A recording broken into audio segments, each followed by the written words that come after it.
Lucenensis, Lucena, Instante, sa kahilingan ng lubhang galang-galang na Melray M. Uy, Episcopo Obispo ng Lucena, Literis, sa pamamagitan ng liham na ito na ibinigay noong ika-21 araw ng buwan ng Enero, 2019, Vigore sa Facultas, bisa ng kapangyarihan na tanging pinagkakaloob ng pinakamataas na Papa Francisco sa kongregasyong ito ay buong lugod naming pinahihintulutan na ang kilalang estatwa ng mahal na Birheng Maria Dolorosa na pinipintuho sa bayan ng Dolores nomine sa ilalim ng pangalan at kapangyarihan ng mismong pinakamataas na Papa Matep Redim, ay putungan ng natatanging korona. Contrariis Quibus, Walang anumang bagay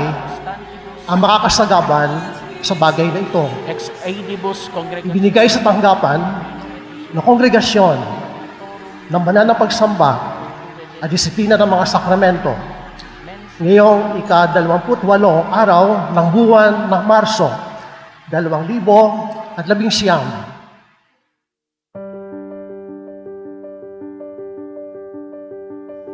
My dear brothers and sisters in Jesus Christ, for me as your papal nuncio, it gives me tremendous joy, tremendous elation to be with you in this beautiful church to celebrate the canonical coronation of this image of Our Lady of Sorrows, Nuestra Señora de los Dolores, this shrine that has given the name to your town here in the province of Quezon, Dolores, Our Lady of Sorrows. And we are making this special coronation in the context of the celebration of 500 years of Christianity here in the Philippines.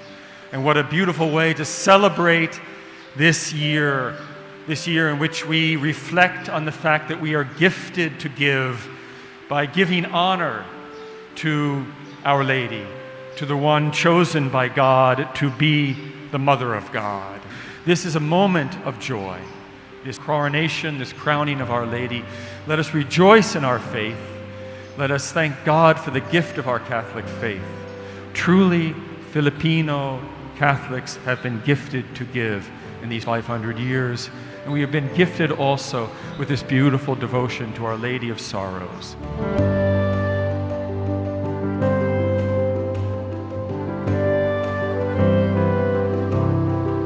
So Mary's story begins with tremendous joy. And why am I saying that, brothers and sisters? Because this church is dedicated to Mary's sorrows, the 7 sorrows of Mary. This shrine, which is so historic, is so important for Quezon and for the entire islands of the Philippines, because it's a place where people could be passing by on their way, but stop to honor Our Lady, to give Our Lady all of our concerns, our difficulties.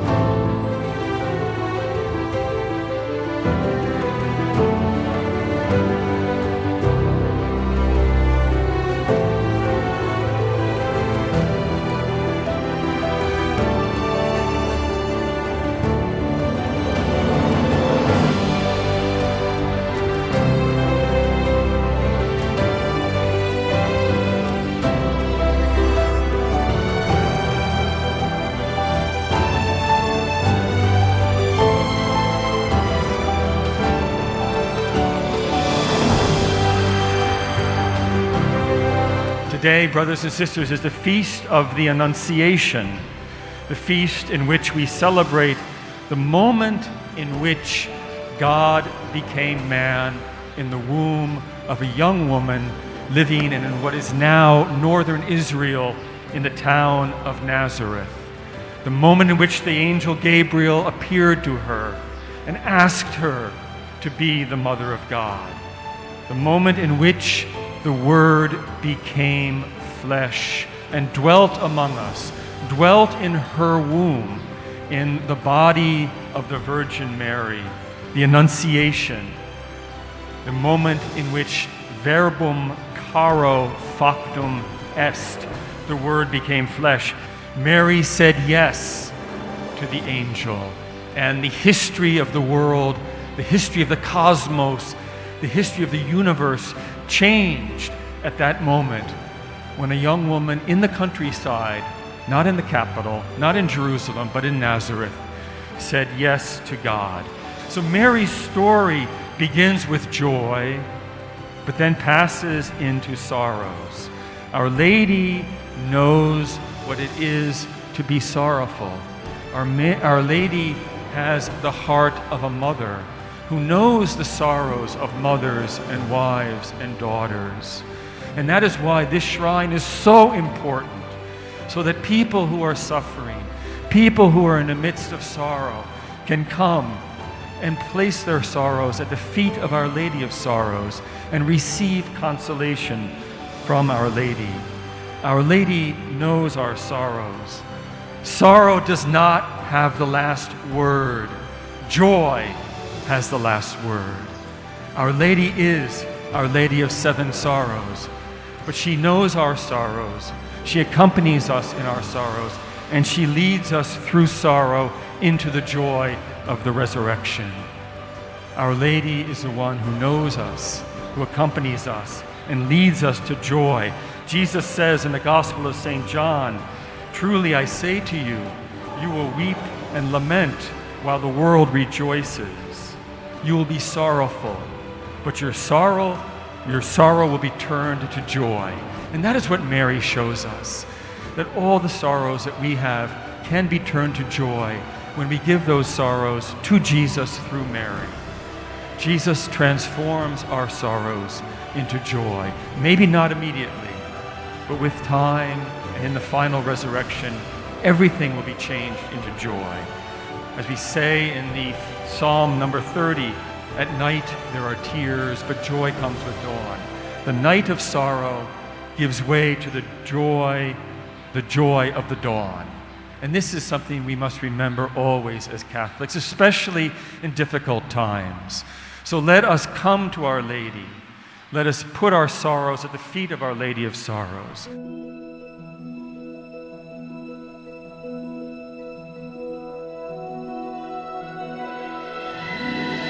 Today we crown her.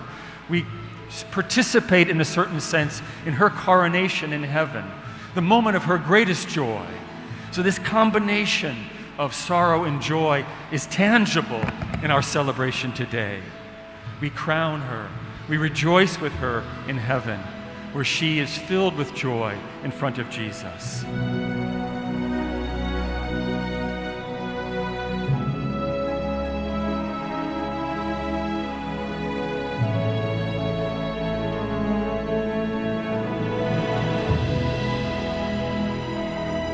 With the silent persecution brought about by COVID-19, something good happened. With so many trials we have encountered, our faith in God and our devotion to Our Lady were fortified. Yes, we are in the night of tears at times during our lives, especially during this horrible COVID pandemic, which all of us are walking with tears in a kind of night, waiting for normalcy to return. It's a time in which we must be careful. We must do our best to obey all the rules and regulations. But this time of darkness and sorrow will also be changed into joy when the COVID crisis ceases.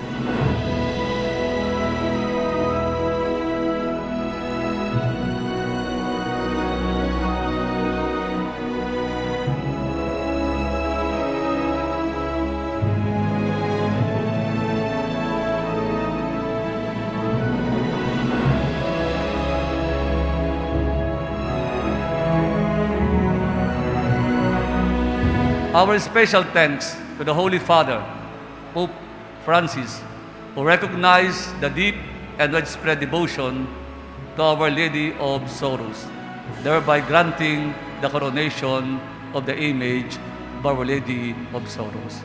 Palakpakan natin ang ating Santo Papa. Salamat po sa inyong lahat. my sorrow turns into joy.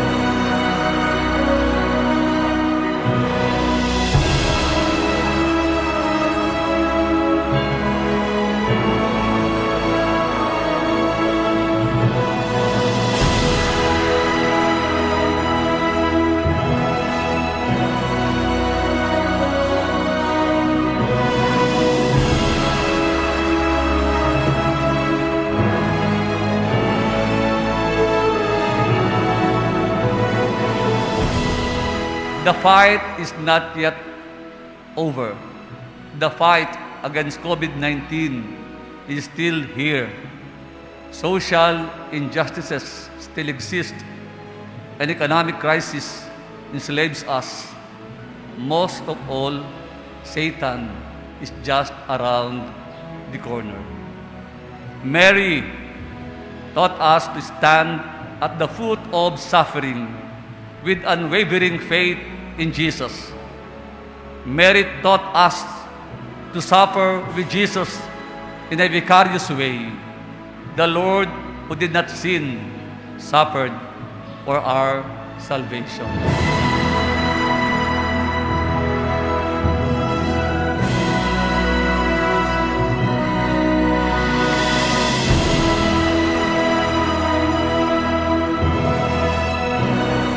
Now, as we enthrone the image of Mary, the sorrowful mother of Jesus, at the altar, let us also enthrone her in our hearts. She is my inang gabay. She is your inang gabay.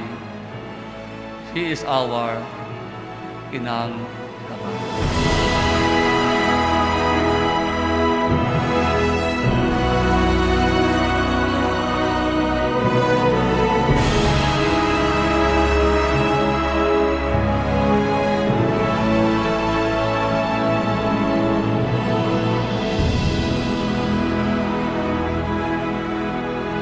So, brothers and sisters, as we celebrate 500 years of Christianity, let us remember that Our Lady is with us. She accompanies us. She leads us to Jesus, who is truly the source of our joy.